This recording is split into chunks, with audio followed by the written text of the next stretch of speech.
Let's buy a collapsible 4x frame! $218? Let's build a collapsible 4x frame! Matthew's collapsible frames for film and TV production are amazing. They also cost way too much money. So today we're gonna see if we can build one for a fraction of the cost to buy one. Hi, my name might be Caleb Reese. Before we get started, this video assumes that you already have access to a hammer and a measuring tape. You will also need a drill because we will be drilling a 3/8 inch hole. I mean, you'll also need household cleaner and paper towels, but you already have those, right? Right? Anyway, let's get measuring. All right, and we are looking at 5/16. I hate the US system. So, I surveyed all the best hardware stores in the area, and unsurprisingly, since I do live in the Midwest, the best option for us is to save big money at Menards. All right, first things first is we're looking for, aha, welding. There you are. All right, first things first is finding our steel rod here, which our 5/16 is, wait, 5/16? 3/8. 3/8, not 5/16. Okay, so we will need 3 of these 4-foot 3/8 rods, which are $5.99. And then we're going to grab one of these 6-foot 3/8 rods, which are only $9.99.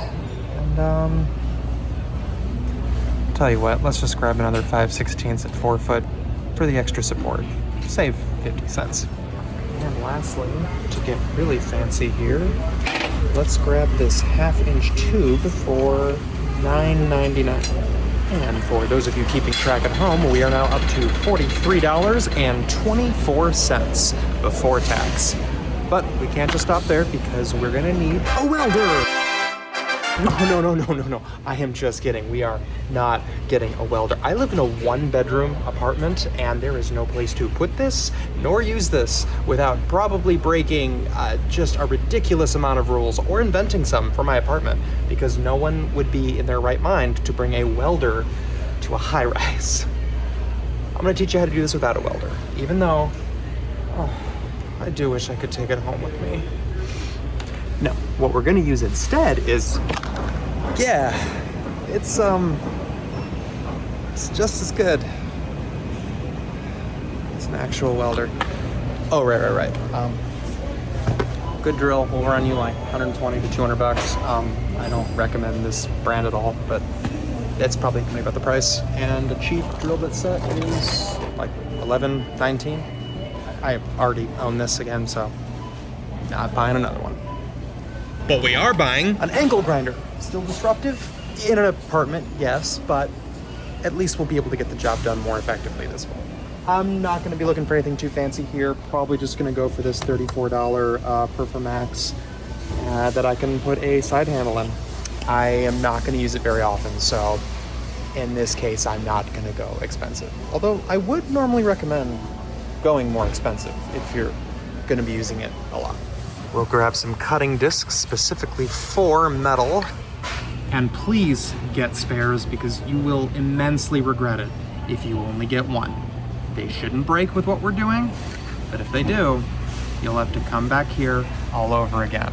And you do not want to have to go to Menards for this a 3rd time. Trust me, out of personal experience. All right. And now for our next trick, we are going to take a journey upstairs.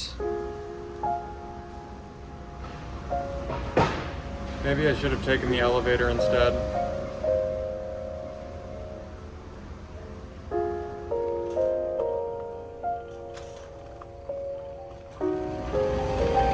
Cool. All right, an unexpected choice for our next run, but we are going into the plumbing section in order to get some fittings. are using 3/8 copper elbow fittings for 69 cents a piece to fit our 1/2-inch tube. Now I know what you're thinking, wait a minute, 1/2 inch is bigger than 3/8. Well, on these fittings, the tolerances are just barely the right size in order to fit extremely snugly. And the best part is, since copper does have a little bit of give to it, if you just tap it a bit with a hammer, you'll be able to get it on no problem. 4 of these. We will also be grabbing 4 of the 3/8 copper tees. And we are taking the elevator this time. Oh yeah, this is much better. Highly recommended. Now, technically we have all the tools we need now to actually build the frame. But if you want it to not rust, as steel is definitely known to do, we are going to grab a few more very simple things that will make sure that part does not happen. First among them is this epoxy enamel paint. This is the secret sauce right here. It is washable and moisture resistant. It forms an extremely hard coating, and the manufacturer recommends you do not start with a primer coat. You just spray it right onto the bare metal. I truly stand by this stuff. This is the thing that will make sure that frame lasts a very long time after we build it. Now, don't get me wrong, there are definitely downsides to it. This paint is very slow drying. We're talking dry to the touch within 2 to 4 hours, 5 to 9 hours for handling, and it will take an entire 24 hours before it is fully cured. So it will take time, but trust me, it will be very worth it. Now enough about this, let's get out of here. You will also need a coarse grit sandpaper. This one here is only $3.49. I'm not going to get this though because I already have my own sander, and just going to use that instead. This 9-foot by 12-foot drop cloth, which is only $2.69. There's also a lot of other drop cloths here you can get, like 10 by 20s for $3.98. I mean, you can go crazy and grab some canvas if you really want, but we're not doing that today. We're keeping it at a budget.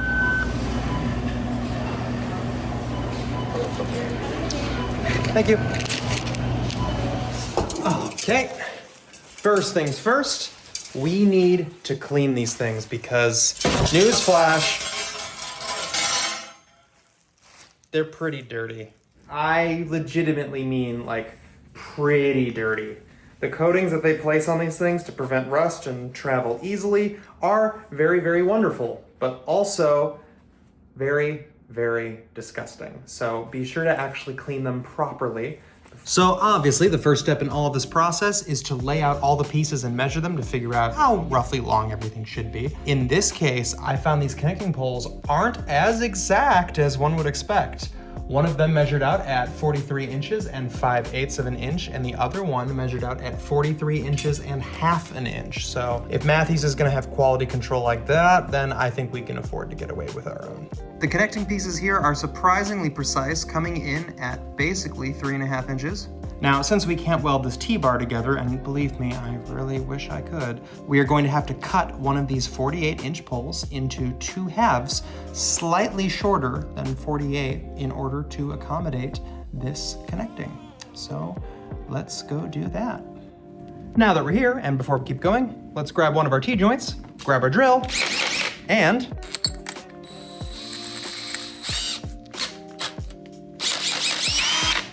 drill our hole. Simple as that, sort of. You should probably do it outside. And now for the tube assembly, we will start by taking this little T-joint, placing it right here, nice and straight, and then we will grab the aforementioned hammer and just give it a little bit of gentle taps.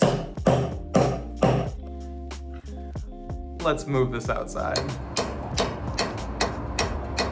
We are in. All right, so next with this pole, we'll insert it into the corner there, and then mark and figure out exactly where it's gonna go. And now we know that is how much goes into the end cap. Now lining the 2 pieces up, we want the mark to stop right about here. we'll use this line as a reference right there on the joint. Let's take it to 1 3/4 inches, just to make it simple. Now here's the cool part. We will take this long piece to measure and then figure out how long this part needs to be. All we do here is just lay the pieces side by side, and we can use this piece that we've already measured before, and now we can see it's the same amount of depth, which means we are actually gonna go a little bit shorter in order to make sure all of this stuff connects correctly. So let's mark it, and in this case, we're only gonna go about 1 inch of a cut, which is a pretty narrow cut, actually. Now that being said, we have all of our cuts now, which means, all right, eye protection, check. Hearing protection, check. Clothing protection, check and check. Literal sparks will be flying, so don't burn your clothes. Don't burn your ears. Don't burn your eyes. Just don't burn anything.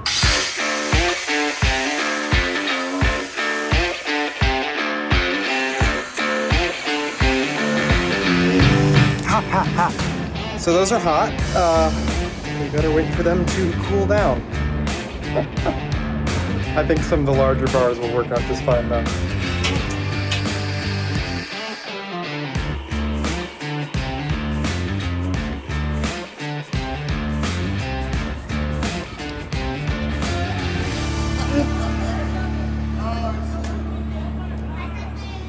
I got it all.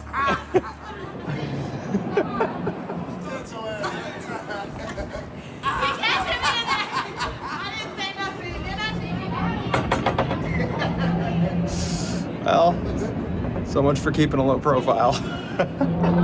So, since I was at it already, I cut 10 tiny pieces so that each one can better support the rod inside of the joints. And that way, while the JB weld will cure, it won't, wobble around or bounce as much. Things will be a lot more locked in. Now, you may notice that some of these have these little edge shavings there. That is not a good thing. That is where the sandpaper comes into play, unless you have a sharpener yourself, which I do. It's not glamorous, but it is effective.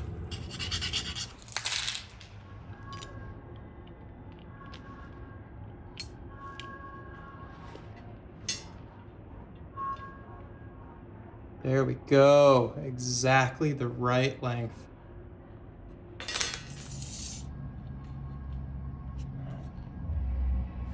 So I have placed tape marks here to kind of give an idea of where things should line up.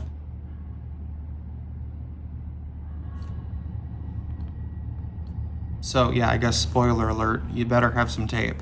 If you don't have tape, like actual tape, I think you've got much bigger problems.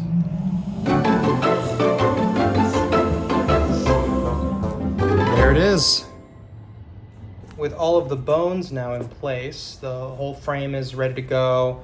Been able to double check with measurements to make sure that it's looking good, and it is in fact looking good.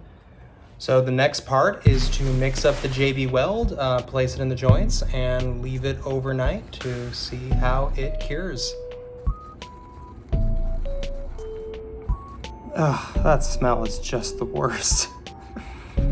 The epoxy is officially set in every single joint there. Things have been filled up and reinforced, and now just gonna let it cure overnight and see how it turns out in the morning. Supposedly it should be very, very strong. It should.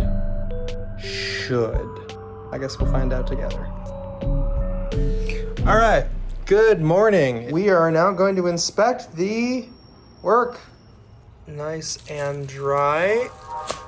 Looks completely even, as it should be. It's definitely going to need some sanding. The other bar is nice. Right on, man, right on.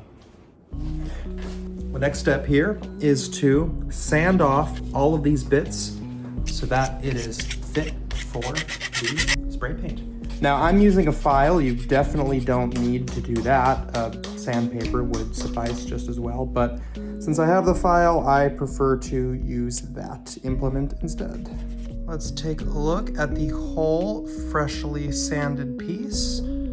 Not the most perfect thing in the world, but we're not here necessarily for perfect. We're just here for good shape, and we definitely have good shape here. And this last step is the same as the first. We are going to spray this down with our household cleaner of choice, just to get all of that remaining epoxy dust off of our surface before we take it to painting. Not so bad, not so bad. Now we're just going to take all of our items here and bring it. Well, it's raining. That's what you get for not having a garage to work off of.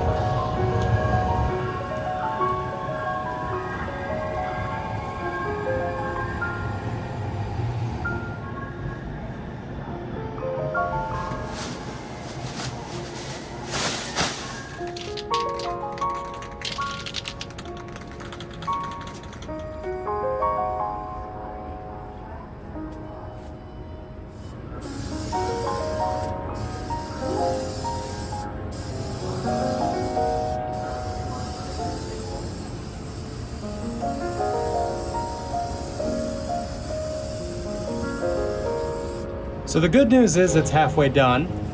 The bad news is that it's going to take a minute for this to dry. In fact, it's going to take a minimum of 120 minutes.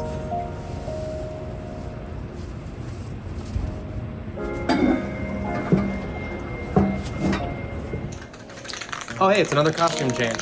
So in the meantime here, the first coat has dried and I have placed it on this apparatus here to apply the second coat.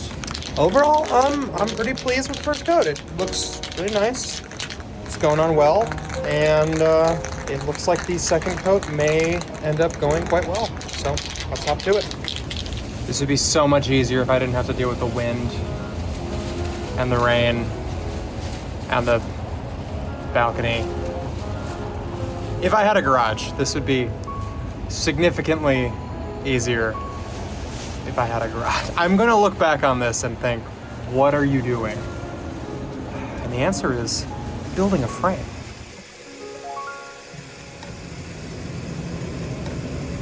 God, I wish I had a garage. It's supposed to rain again. I moved these onto here so there would be a degree of elevation. But since the rain is coming, they should be dry enough to the touch now that I can bring them inside to rest on something else. All right. Let's check it in the morning and see where we're at. And without further ado, here is the end result. Looking good, looking good. But I'm not gonna leave you hanging here, because here's what it actually looks like in the field. And for those of you keeping final tally at home, the steel pipe, the metal rods, the JB weld, the drop cloth, the paint, and the copper fittings all comes out to $85 for your material costs. Tested and approved. Quite a bit different than the $218 for an authentic Road Flags kit. Even factoring in me buying the new angle grinder, which was about $38.15 after tax, we are still coming out very much ahead. And last but not least, save all these rebate receipts to make sure that we get some of our money back. Gotta love the rebates. Save big money at Menards. Warning, this video is neither endorsed nor sponsored by Menards. In fact, they definitely frown on making videos in their store. Do not try this at home or in Menards.